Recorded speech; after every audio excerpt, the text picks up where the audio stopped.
Bonjour et bienvenue sur Allo Finance. Nous sommes le mardi 21 juin. C'est la fête de la musique. Alors pour sortir de cette morosité ambiante, allez faire la fête ce soir et c'est bientôt l'été.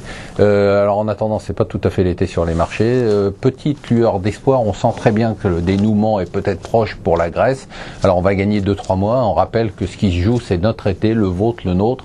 C'est-à-dire, est-ce qu'on va être peinard pendant cet été ou est-ce qu'on va passer notre journée au téléphone?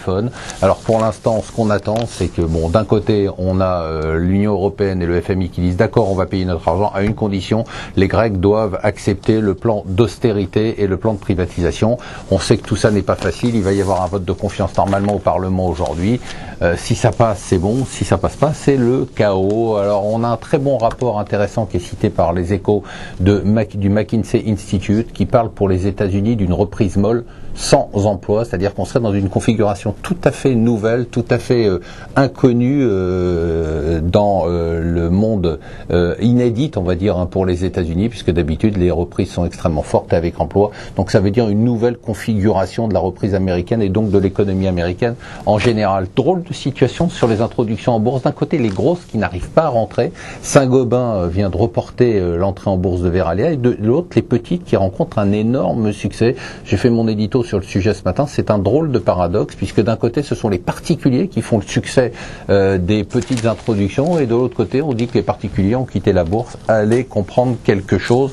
Plus de 200 avions vendus dès la première journée au Bourget, c'est un peu la tradition. Chacun, surtout Airbus et Boeing, se tire la moue en essayant de montrer qu'elles vont faire mieux que l'autre, et donc elles essayent d'annoncer le plus de commandes possible le premier jour. C'est la tradition, mais cette année, la tradition a été respectée. Les salaires, on parle beaucoup d'inflation, vous savez, en Europe, aux États-Unis, un peu partout dans le monde. Alors l'inflation, pour l'instant, c'était une inflation, on va dire, dite importée, c'est-à-dire inflation liée au prix de l'essence, au prix des prix alimentaires. Et là, on commence à voir une hausse des salaires. Et là, ce n'est plus de l'inflation importée, c'est de l'inflation vraiment structurelle qui, elle, aurait un impact sur la hausse des taux. Très bon dossier dans le Financial Times sur toutes ces valorisations complètement absurdes de sociétés Internet aux États-Unis. Inflated expectations. Et donc, on se dit finalement, je me dis, qu'est-ce qui va faire exploser cette bulle Internet aux États-Unis? Et j'ai finalement trouvé la réponse. Ça sera le jour où Facebook rentrera en bourse avec une valorisation complètement absurde, et à partir de ce moment-là, tout pourra s'écrouler. Et enfin, un dossier intéressant dans la Tribune, alors qu'on fait beaucoup de bruit en disant ça y est, c'est fini avec Fukushima, tout le monde sort du nucléaire, l'Allemagne sort du nucléaire. En fait, la Tribune note que le nombre de pays qui ont décidé d'accélérer au contraire leur programme du nucléaire est largement supérieur à ceux qui ont décidé de sortir du nucléaire, notamment la Grande-Bretagne, avec maintenant simplement une contrainte supplémentaire, une contrainte bien évidemment nécessaire, c'est de renforcer la sécurité des installations.